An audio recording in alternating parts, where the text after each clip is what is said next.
Lab activities, इसमें total 13 parts हैं। First में तो कह रहे हैं कि चैप्टर में मौजूद तमाम एग्जांपल्स को प्रैक्टिस करें, तो वो आप करें। इस चैप्टर में टोटल 17 प्रोग्राम्स हैं। 2 प्रोग्राम्स को बुक में गलती से प्रोग्राम नंबर 14 लिखा गया है, इसलिए टोटल प्रोग्राम्स को सम करें तो 17 बनते हैं। हम करते हैं लैब एक्टिविटी 2 ऑनवर्ड्स, बट थोड़ा सा क्विक करूँगा क्योंकि अब आप लोगों ने बेस बना लिया है अपनी। Write a program that reads a number and prints its square if the number is greater than 10, otherwise prints its cube। यानी अगर नंबर ग्रेटर देन 10 है तो उस नंबर का स्क्वायर प्रिंट करो, और अगर इसके अलावा है यानी कि लेसर देन और इक्वल टू 10 है तो फिर उसका क्यूब प्रिंट करो। तो हर प्रोग्राम में आपने प्री प्रोसेसर डायरेक्टिव्स लिख लिया करें, और वॉइड मेन पैरेंथेसिस लिख लिया करें, और कर्ली ब्रेसेस लगा लिया करें। इस प्रोग्राम में हमने एक नंबर रीड करना है यानी 1 वेरिएबल, तो उसके लिए यूज़ हो जाएगा। फिर क्वेश्चन के मुताबिक स्क्रीन पे प्रिंट करेंगे एंटर अ नंबर, जिसके लिए सी आउट की कमांड यूज़ होती है, और सी इन की कमांड पे स्कैनिंग शुरू हो जाएगी कि हम जो कुछ इनपुट करेंगे वो वेरिएबल नम में चली जाएगी। अब एक कंडीशन लगानी होगी इफ़ की, कि अगर नंबर इज़ ग्रेटर देन 10 तो फिर उसका स्क्वायर प्रिंट करो, नम मल्टीप्लाई बाय नम। और अगर ग्रेटर देन 10 ना हो तो उस नंबर का क्यूब प्रिंट करें, यानी एल्स यूज़ करके हम सी आउट में 3 बार नंबर को नम को मल्टीप्लाई कर देंगे। और फाइनली गेट का काम होता है आउटपुट स्क्रीन को होल्ड करके रखें। इसको आप कोडिंग में खुद ट्राई करें, और ब्यूटीफुल आउटलुक के लिए \n का यूज़ कर लिया करें या न्यू लाइन मैनिपुलेटर का यूज़ कर लिया करें। Part 3. Write a program that reads an integer and prints whether it is odd or even number। हर प्रोग्राम की तरह इसमें भी प्री प्रोसेसर डायरेक्टिव्स लिख लिया करें, वॉइड मेन पैरेंथेसिस और कर्ली ब्रेसेस लगा लें। इस प्रोग्राम में हमने एक नंबर एंटर करवाना है और फिर चेक करना है कि वो इवन है या ऑड, यानी देखना होगा कि 2 से डिवाइड करने पे रिमाइंडर 0 है या नॉन ज़ीरो। इवन नंबर की निशानी ये है कि अगर उसको 2 से डिवाइड करें तो रिमाइंडर 0 आता है, और ऑड नंबर को अगर 2 से डिवाइड करें तो रिमाइंडर 0 नहीं आता। लिहाजा हमें 2 वेरिएबल डिफाइन करने हैं, एक नंबर के लिए और एक रिमाइंडर के लिए। और यूज़र को कहना है कि एंटर अ नंबर, इसके लिए सी आउट की कमांड यूज़ करेंगे।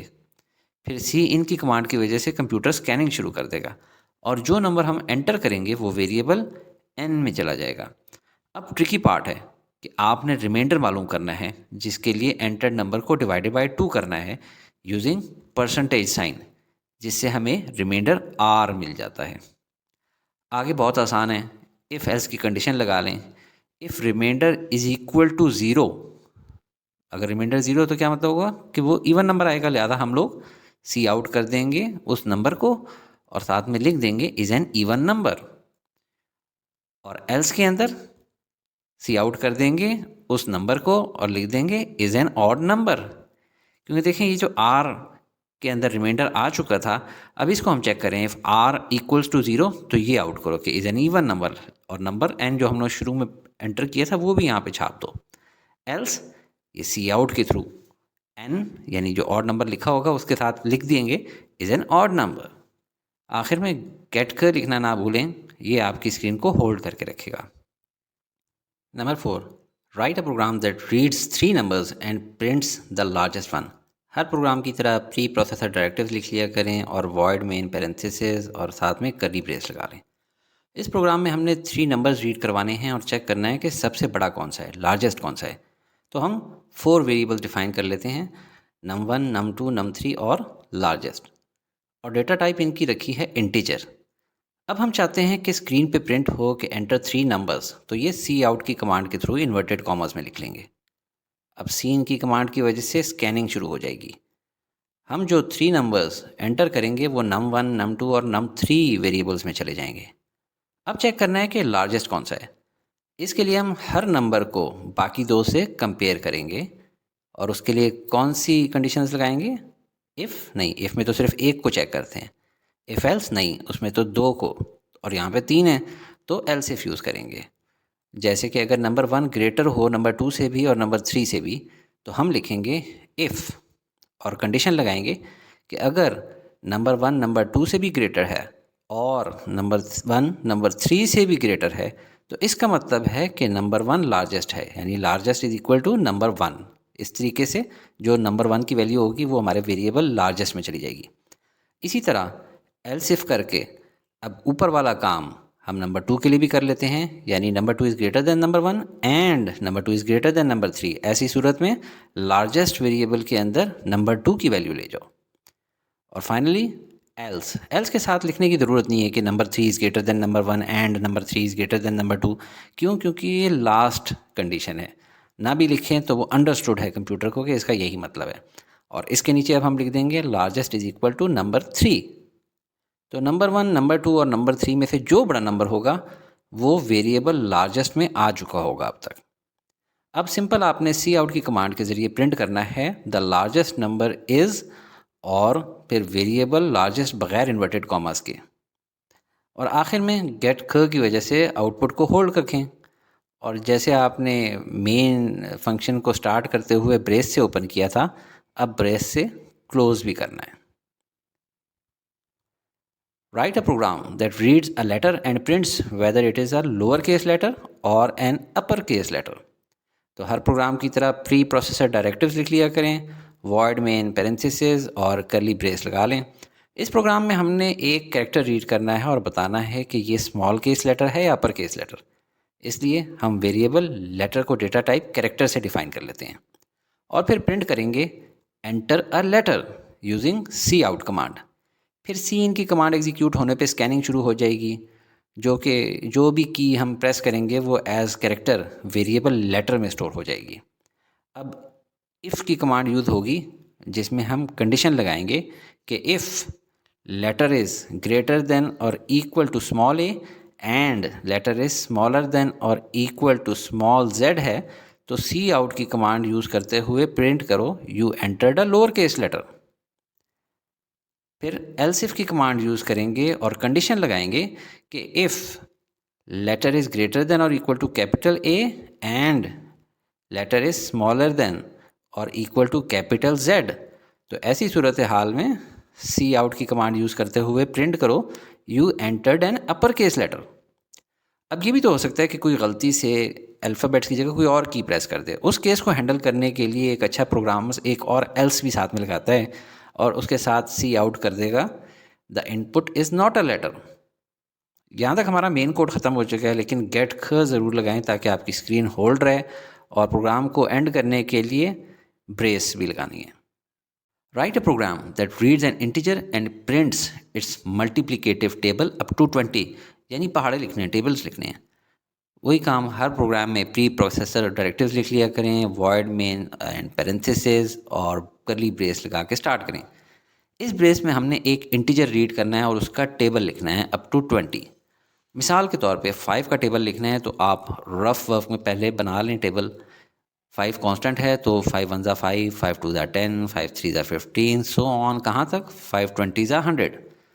इसमें हम कांस्टेंट नंबर 5 को वेरिएबल नंबर n कह देंगे और चेंजिंग नंबर को i कह देते हैं, जो कि लूप का वेरिएबल होगा क्योंकि चेंज हो रहा है। और प्रोडक्ट के लिए n multiply by i use करेंगे। तो बस आसान हो गया सारा काम। अब कोड लिखना बहुत ईजी है। सबसे पहले इंटीजर डिफाइंस कर दें n और i, फिर सी आउट में स्टेटमेंट से प्रिंट करेंगे एंटर अ नंबर ताकि यूज़र कुछ नंबर एंटर करे। फिर सी इन के ज़रिए स्कैनिंग शुरू हो जाएगी, जो भी नंबर एंटर होगा वो वेरिएबल n में जाके स्टोर हो जाएगा। अब हम फॉर लूप लगाएंगे चेंजिंग नंबर i के लिए फ्रॉम 1 to 20, और ये टेबल प्रिंट करने के लिए इस लूप में हम सी आउट की कमांड यूज़ करेंगे। अब इसके सिंटैक्स को समझें। एंड लाइन मैनिपुलेटर क्यों? ताकि न्यू लाइन से शुरू करे। फिर कांस्टेंट नंबर n लिखा आएगा जो कि हम लोगों ने 5 फॉर एग्जांपल प्रेस किया है। फिर मल्टीप्लाई साइन प्रिंट होगा। फिर लूप वेरिएबल i में मौजूद जो नंबर होगा वो प्रिंट होगा। फिर इक्वल टू का साइन प्रिंट होगा और finally n multiply by i के ज़रिए से रिज़ल्ट प्रिंट होगा।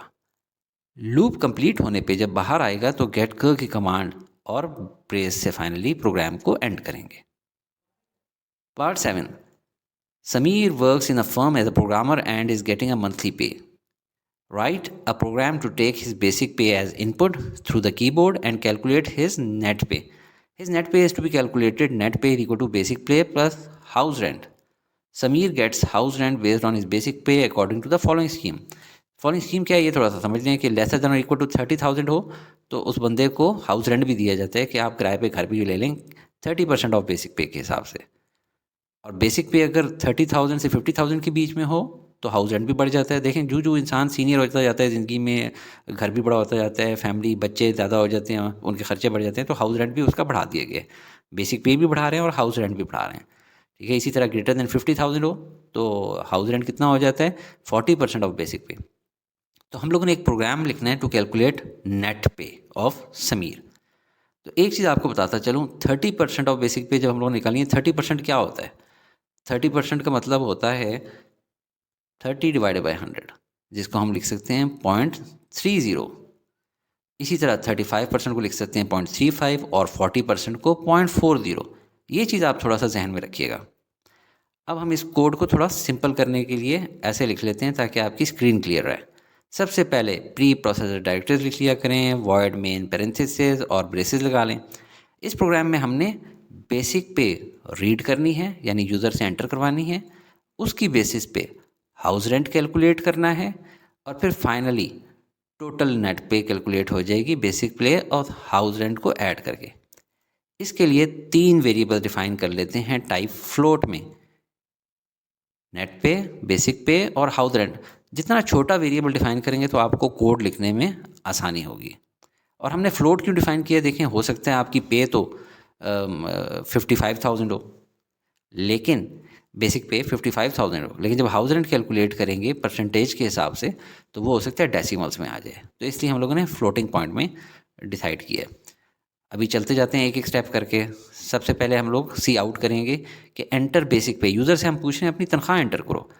अब वो जब एंटर करेगा तो हम लोग किस वेरिएबल में उसको एंटर कराएंगे, बीपी में। बेसिक पे उससे पूछिए तो सी इन कर देंगे बीपी। अब इस बीपी की बेसिस पे, बेसिक पे की बेसिस पे हम लोगों ने क्या कैलकुलेट करना है, हाउस रेंट। तो अगर 3 कंडीशंस हो सकती हैं कि या जो वो बेसिक पे एंटर करेगा वो 30,000 से लेस होगी। ठीक है, if basic pay is lesser than 30,000 तो अब हाउस रेंट कितना होगा, house rent will be equal to 30% of basic pay, यानी 0.3 मल्टीप्लाई बाय बेसिक पे। दूसरी कंडीशन ये हो सकती है, यानी एल्स इफ, कि बेसिक पे ग्रेटर देन 30,000 है और लेसर देन 50,000 है, यानी एंड यूज़ होगा और 2 कंडीशंस आ रही हैं। तो एल्स इफ बेसिक पे इज़ ग्रेटर देन और इक्वल टू 30,000, ये इसकी ब्रैकेट्स आ गई। फिर लॉजिकल एंड और फिर इस दूसरी कंडीशन की ब्रैकेट्स कि बेसिक पे लेसर देन 50,000, लेसर देन और इक्वल टू 50,000। तो ये लॉजिकल कंपाउंड कंडीशन आ गई। इस सूरत हाल में हाउस रेंट कितना होना है, 0.35 मल्टीप्लाई बाय बेसिक पे। और फाइनली एल्स, जब आखिरी एल्स लिखा जाएगा तो उसमें साथ में ब्रैकेट में ग्रेटर देन 50,000 नहीं लगा रहे, क्योंकि ज़ाहिर है लेसर देन 30,000, दूसरी condition greater than 30,000 and lesser than 50,000 और आखिरी बचता ही है कि ग्रेटर देन 50,000। तो आखिरी एल्स के अंदर हम लोग लिख लेंगे house rent is equal to 0.4 multiply by basic pay. तो ऐसा करने से इस एल्स इफ़ की मदद से हमारे पास क्या आ चुका है, हाउस रेंट की वैल्यू। हमें तो चाहिए टोटल नेट पे। तो अब एल्स इफ़ से बाहर आने के बाद हम लोग कैलकुलेट करेंगे net pay is equal to basic पे प्लस हाउस रेंट।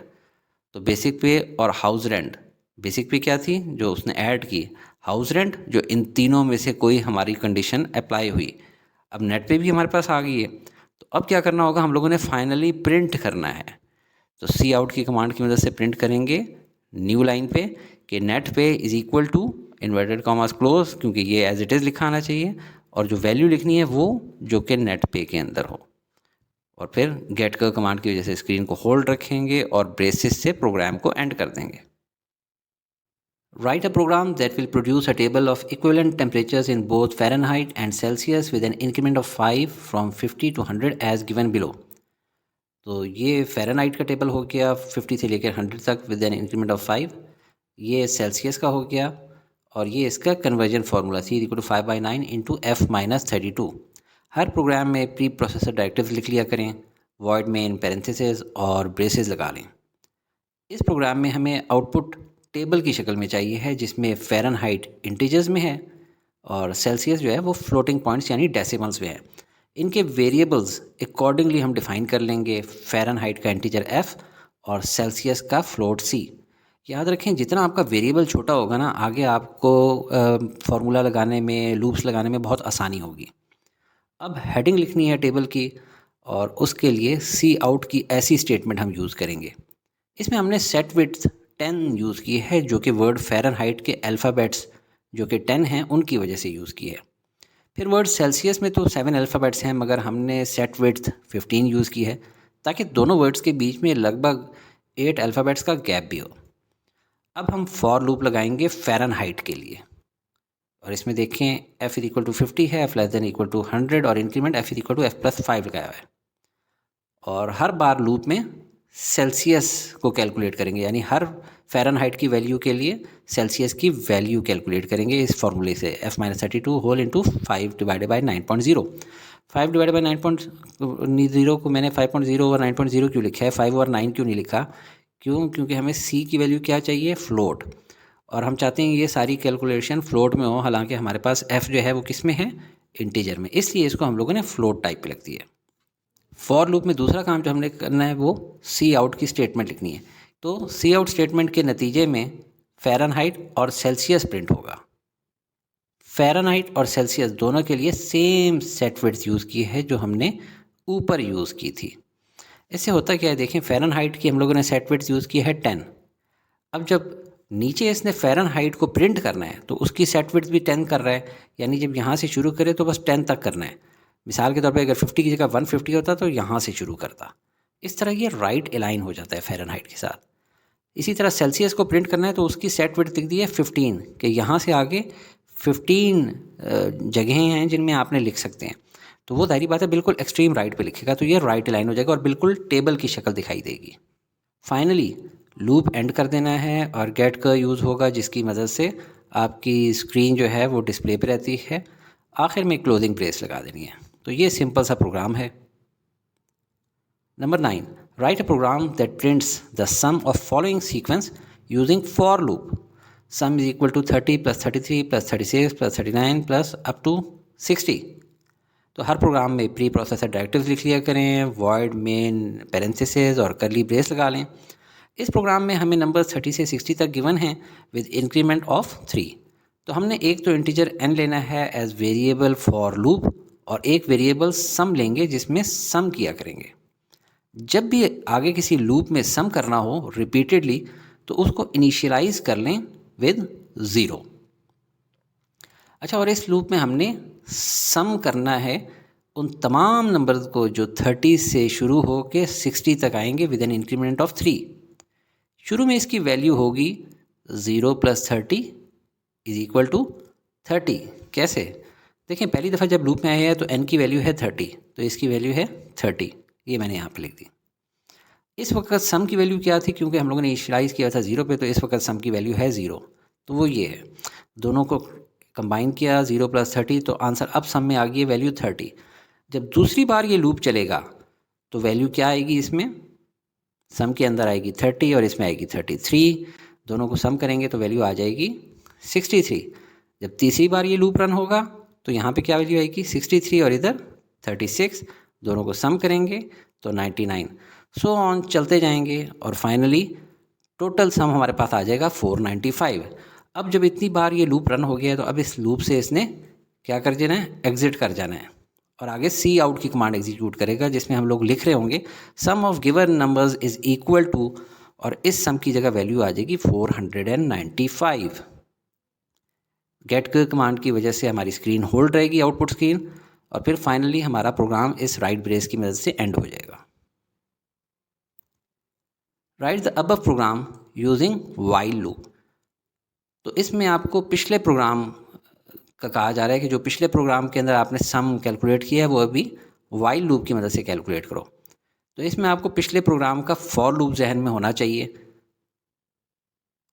और व्हाइल लूप का सिंटैक्स आपको रिवाइज करा दूं कि लूप से पहले इनिशियलाइज करेंगे, व्हाइल के साथ टेस्ट कंडीशन होगी, और लूप के अंदर एंड पे इंक्रीमेंट करेंगे। तो हर प्रोग्राम में प्री प्रोसेसर डायरेक्टिव्स लिख लिया करें और वॉइड में इन पैरेंथेसिस और कर्ली ब्रेस लगा लें। इसके बाद आपने वही इंटीजर n और सम डिफाइन कर लेना है। फिर sum is equal to 0 initialise कर लेना है। n is equal to 30। अब देखें ये वाली चीज़ मैं दिखा रहा हूँ कि वाइल लूप में पहले इनिशियलाइज करना है और आगे as it is while n lesser than और इक्वल टू 60 ये कंडीशन लग गई और ब्रैकेट्स के अंदर जो कर्ली ब्रेसेस हैं जिनको हम कहते हैं sum is equal to sum plus n और n is equal to n plus 3 ये इसका इंक्रीमेंट है। वाइल लूप ख़त्म होगा तो अब यहाँ पे सी आउट की स्टेटमेंट लग जाएगी। एंड लाइन हमने यहाँ पे क्यों लिखा है, ताकि न्यू लाइन से स्टार्ट हो और ये पूरी स्टेटमेंट लिखेगा सम ऑफ गिवन नंबर्स इज़ और इस सम के अंदर वैल्यू आ जाएगी 495 जो इसमें इसने सारी कैलकुलेट की होगी बार बार रन होके। और फाइनली ब्रेस लगा के क्लोज कर दें प्रोग्राम को। Number 11, write a program that prints all the positive odd numbers up to 50, skipping those that are divisible by 5 using continue statement।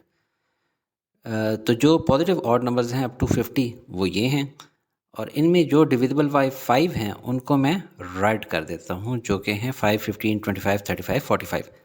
इनको आपने स्किप करना है यानी प्रिंट नहीं करना। तो शुरू में आप प्रोग्राम में प्री प्रोसेसर डायरेक्टिव्स लिख लें और वॉइड में पैरेंथेसिस और कर्ली ब्रेस लगा लें।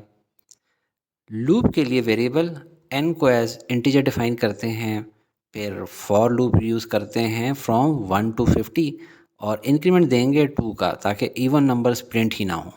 और उसमें चूंकि डिविजिबल बाय 5 वाले ऑड नंबर्स को प्रिंट होने से रोकना है तो पहले इफ़ कंडीशन लगाते हैं जिसमें रिमाइंडर चेक करें ऑन डिवीजन बाय 5 और अगर 0 हो तो कंटिन्यू कर दें यानी दोबारा ऊपर लूप में जाके इंक्रीमेंट करें और अगर डिविजिबल ना हो बाय 5 तो फिर एल्स स्टेटमेंट को एग्जीक्यूट करें और फॉर लूप में उस वक्त की n की वैल्यू को सी आउट के ज़रिए प्रिंट करें और स्पेस दे दें। फॉर लूप के बाद गेट कर्स स्क्रीन को होल्ड करना है और फाइनली ब्रेस से प्रोग्राम एंड करना है। Number 12, write a program that reads an integer and prints its factorial. सबसे पहले फैक्टोरियल रिवाइज कर लें। मिसाल के तौर पे 5 फैक्टोरियल का मतलब है 5 multiply by 4 multiply by 3 multiply by 2 multiply by 1, जो कि कैलकुलेट करें तो इक्वल होता है 120 के। तो किसी भी नंबर की इनपुट पे आपने फैक्टोरियल निकालना है ऐसा कोड लिखना है। चलें हर प्रोग्राम की तरह इसमें भी प्री प्रोसेसर डायरेक्टिव्स लिख लें और वॉइड में इन पैरेंथेसिस और कर्ली ब्रेस लगा लें। इस बार लूप के लिए तो वेरिएबल n ही को इंटीजर लेते हैं, पर क्योंकि फैक्टोरियल के केस में मल्टीप्लिकेशन इन्वॉल्व है इसलिए हम एक और वेरिएबल फैक्ट के नाम से ले लेते हैं जिसको इनिशियलाइज करेंगे इक्वल टू 1। अब सी आउट की कमांड से हम स्क्रीन पे प्रिंट करेंगे कि एंटर अ नंबर। फिर सी इन की कमांड के नतीजे में स्कैनिंग शुरू हो जाएगी। यूज़र जो नंबर एंटर करेगा वो वेरिएबल n में चला जाएगा। एक अच्छा कोड लिखने के लिए पहले तो हम इफ़ लगाकर चेक कर लेते हैं कि कहीं एंटर्ड नंबर लेस देन 0 तो नहीं, क्योंकि नेगेटिव नंबर्स का फैक्टोरियल नहीं होता। अगर नेगेटिव नंबर हुआ तो सी आउट यूज़ करके प्रिंट कर देंगे कि factorial is not defined for negative numbers.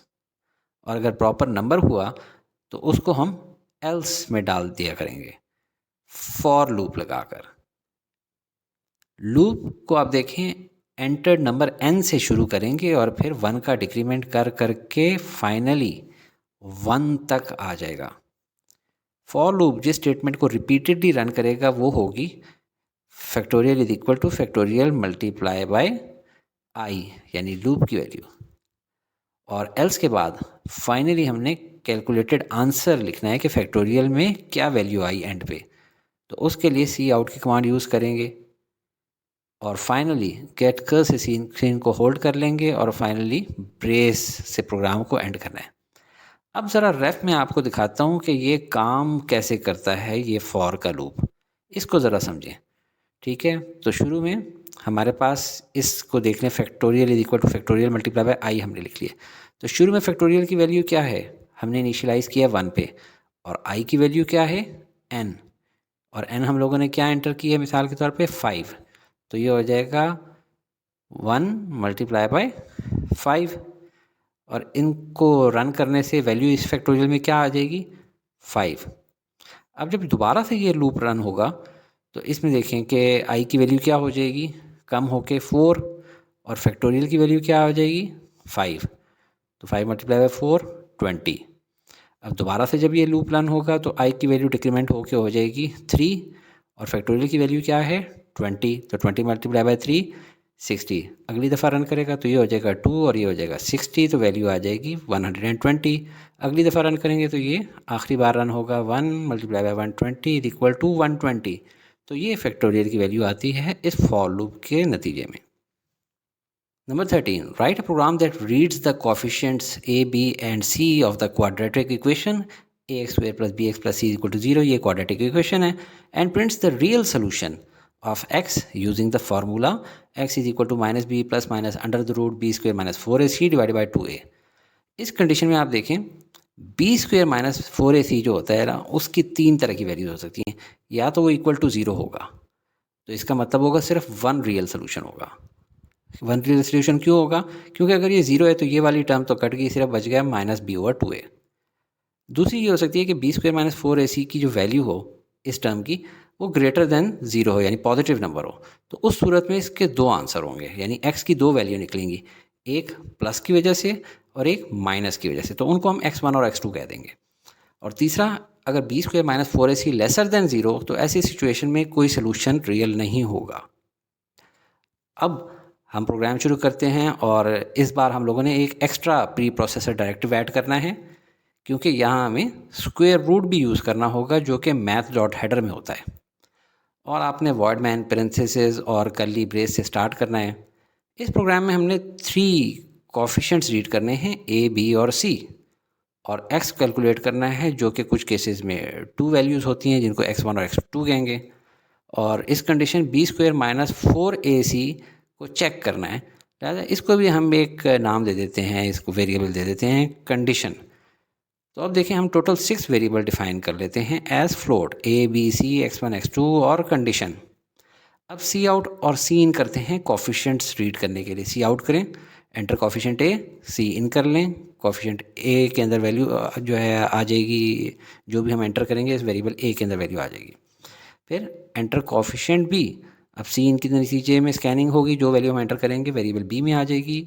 फिर हम कहेंगे एंटर कोएफिशिएंट c, अब सी इन के नतीजे में जो हम वैल्यू एंटर करेंगे वो वेरिएबल c में आ जाएगी। अब ये देखें, ये हम लोगों ने फार्मूला लगा दिया है कंडीशन का, ये जो अंदर चीज़ लिखी हुई है ना बी स्क्वायर माइनस 4ac जिसको हमने चेक करना है, तो ये हमारी कंडीशन है B square minus 4ac, B square minus 4ac, क्योंकि इसी को चेक करना है कि अगर ये इक्वल टू 0 हो या ग्रेटर देन 0 हो या लेसर देन 0, यानी टोटल 3 कंडीशंस हैं। तो हम लोग इफ़ कर लेंगे, if condition is equal to 0, दूसरी हम लगा लेंगे else if condition is greater than 0, और आखिरी वाली सिर्फ एल्स। अब देखें इफ़ कंडीशन इक्वल्स टू 0 हो तो फिर क्या होगा, फिर हम लोग ब्रैकेट में लिखेंगे इसकी एक ही आउटपुट होगी minus B divided by 2a, क्योंकि इसकी वैल्यू तो किसकी इक्वल है 0 के। और ऐसी सूरत हाल में हम लोग सी आउट करेंगे root is real and equal comma x1 is equal to कि x की a की वैल्यू x1 है और क्या वैल्यू है वो इसके अंदर वैल्यू आ जाएगी रिज़ल्ट के तौर पे, क्योंकि देखें b की वैल्यू भी हम लोगों ने इनपुट की हुई है, a की वैल्यू भी इनपुट की हुई है, तो x1 की वैल्यू आ जाएगी इस फार्मूले की मदद से और वो हम लोग प्रिंट आउट कर देंगे। ये उस केस में है कि अगर कंडीशन इक्वल्स टू 0 हो, ठीक है, बी स्क्वायर माइनस 4ac की वैल्यू 0 हो, तो इसका मतलब there is only one real solution, तो वन रियल सोल्यूशन है x1 की वैल्यू आ जाएगी। अब अगर कंडीशन ग्रेटर देन 0 हो, यानी बी स्क्वायर माइनस 4ac को अगर करें कैलकुलेट तो वैल्यू ग्रेटर देन 0 आ रही हो, तो इसका मतलब है हमारे पास 2 आउटपुट्स आनी चाहिए। तो पहली क्या होगी, x1 is equal to minus B plus square root, under the root की जगह क्या लिख दिया स्क्वेयर रूट, ब्रैकेट में condition B square minus 4ac की जगह हम लोगों ने क्या लिख लिया है कंडीशन की वैल्यू डिवाइडेड बाय 2 इंटू ए, ठीक है, इसी चीज़ को स्ट्रेट लाइन में लिख दिया। दूसरी वैल्यू क्या होगी उसको हम लोगों कहेंगे x2, सिर्फ इसमें प्लस की जगह माइनस आ जाएगा। और अब फाइनली हम लोग इस एलसिफ के अंदर उसकी सी आउट करेंगे value, first root is x1 is equal to, और ये x1 की वैल्यू आ जाएगी। दूसरा सी आउट करेंगे, second root is x2 is equal to, ये x2 की जगह इस x2 के अंदर जो कैलकुलेट हुई हुई वैल्यू है वो आ जाएगी, और ये ब्रैकेट क्लोज होगी। और फाइनली जब एल्स लिखेंगे तो इसके अंदर जाहिर बात है कोई रियल सोल्यूशन नहीं है, तो सी आउट करेंगे हम लोग the equation has no real roots. तो बेसिकली यही प्रोग्राम है इसके बाद आप लोगों ने गेट कर की कमांड लगा लेनी है और फाइनली एक राइट ब्रेस से और इसको क्लोज कर देना है।